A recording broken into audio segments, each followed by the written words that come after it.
Olá, me chamo Victor e hoje eu vim falar sobre a minha obra favorita da filosofia, que é o Mito de Sísifo.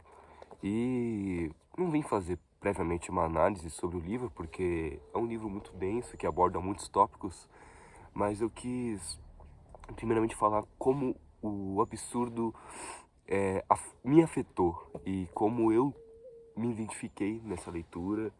E eu ia falar sobre um termo muito legal que o Camus falou, e como esse livro, que apesar de ter sido escrito durante a Segunda Guerra, né,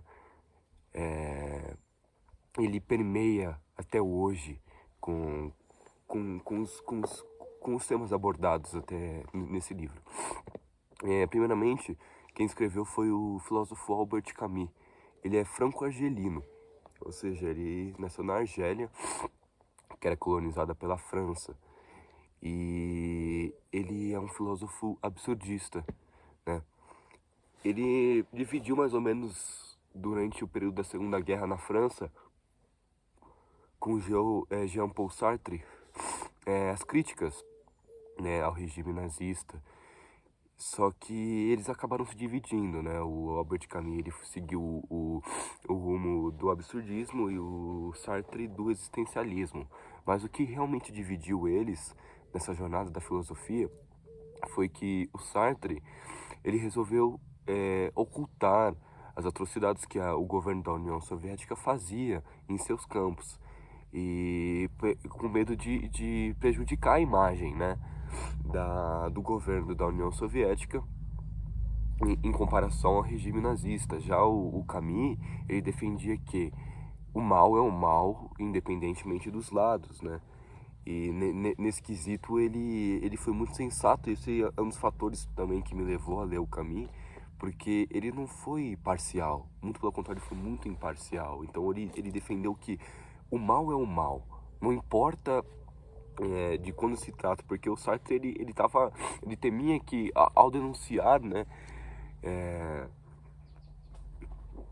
ao denunciar os crimes de guerra cometidos pela União Soviética fosse prejudicar o governo, né? E por isso ele se ausentou de falar. Essa polêmica veio à tona depois, e o que ajudou muito a imagem do Camus.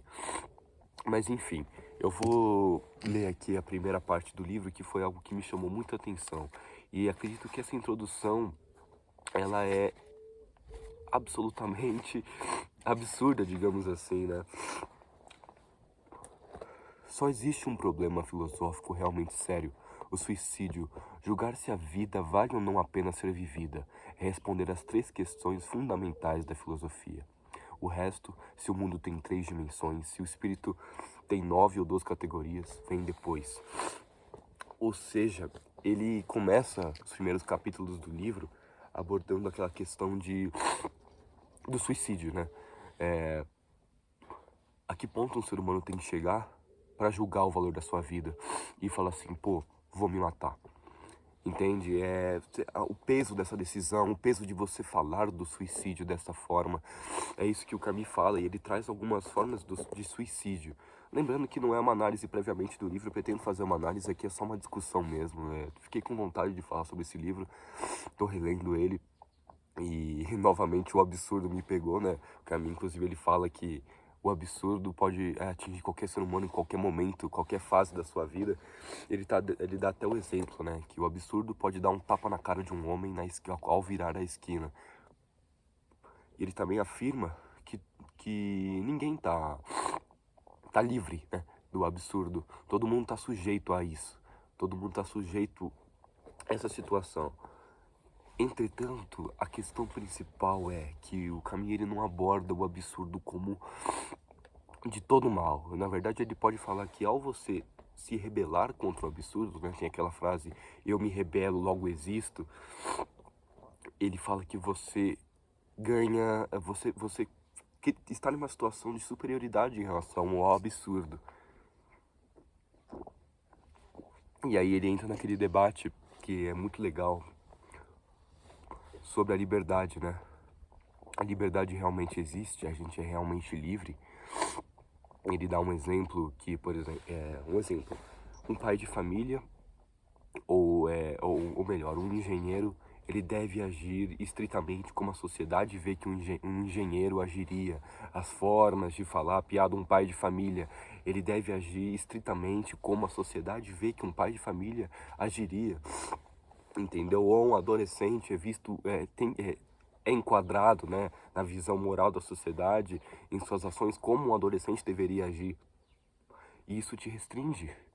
Logo, você não pode ser totalmente livre porque você inconscientemente adota essas restrições para si e, portanto, não se é livre, porque quando se diz ser algo, se limita ao que isso é, entendeu? E isso me pegou de tal forma porque sempre tive essa questão de não saber quem se é e de quando se identificar com algo, não querer pertencer a isso, porque você entende as restrições que isso te traz, né? Enfim, e ele, eu acho que muito lúcido da parte dele, principalmente pra época que isso foi escrito, cara. É, era um momento muito delicado pra história e a forma com que isso foi escrito é de uma lucidez enorme, tremenda, né? Mas voltando aos tipos de suicídio, ele fala que há de fato o suicídio onde a pessoa se mata, há o suicídio filosófico, né? E ele pode ser representado de diversas maneiras, tanto aqueles que se afundam no pessimismo, ou aqueles que se cegam através de uma crença, de uma religião, também há diversas formas, né, de se cegar, ou aqueles que respondem não ao suicídio, mas agem como se já tivessem morrido. E isso foi o que me pegou, porque a gente constantemente fala assim, não, eu quero viver, mas a gente acorda com o peso da vida, a gente acorda com o peso do ser, isso que é tão pesado, e é por isso que o mito de Sísifo é uma recomendação que eu faço a todos que posso, porque isso é o absurdo, é essa sensação de você acordar e falar, caralho, que porra, entende? Isso é o peso do absurdo, e é como ele se apresenta, principalmente na nossa faixa etária, né? De idade, e vai crescendo, vai vindo as responsabilidades do trabalho e o absurdo vai se intensificando. Mas é bem legal que ele fala que o absurdo ele se apresenta de diversas maneiras pra... Ninguém tá realmente isento do absurdo, todo mundo é sujeito a isso. Isso eu acho muito legal. Voltando no assunto da liberdade, eu queria propor também um debate sobre a própria liberdade. Será que somos realmente livres? Até onde vai a liberdade do ser? Entende? Isso é um assunto que me pega bastante.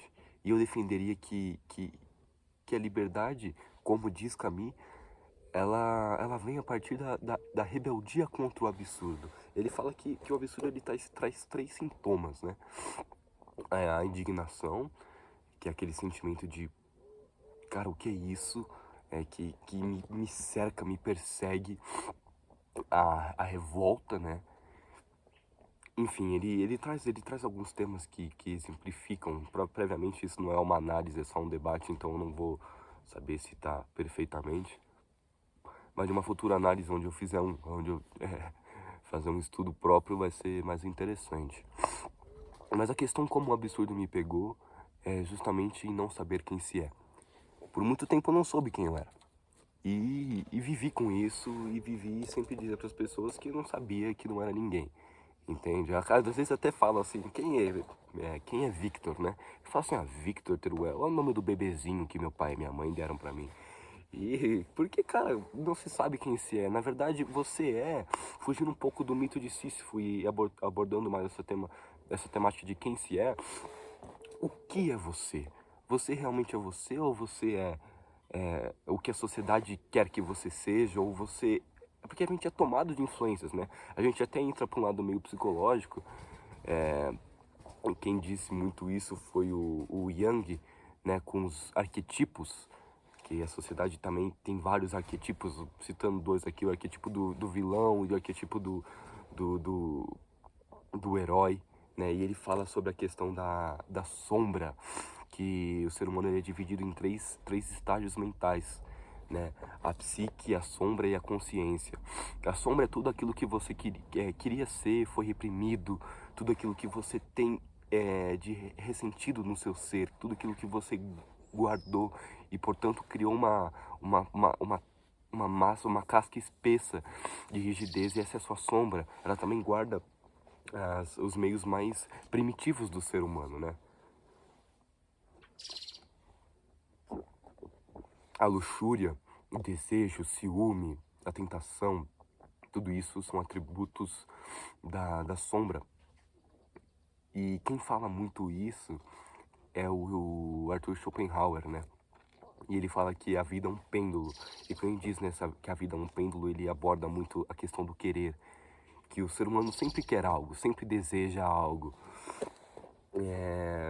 Quando obtém aquilo que quer, vai posteriormente desejar novamente algo. E essa é a causa do sofrimento humano. E é isso que Schopenhauer fala.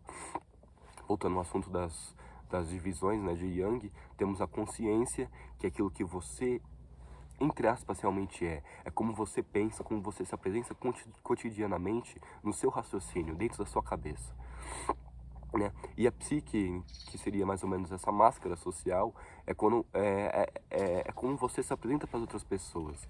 E de fato talvez seja quem você é, mas às vezes também não. A gente escolhe muito como a gente vai se apresentar para as outras pessoas. E, portanto, isso é ser livre? Bom, fica um questionamento, foi um vídeo breve, só queria abordar alguns temas e pretendo fazer mais, não é nada sério, é só uma conversa e provavelmente ninguém vai ver isso. É novamente só uma conversa e um debate.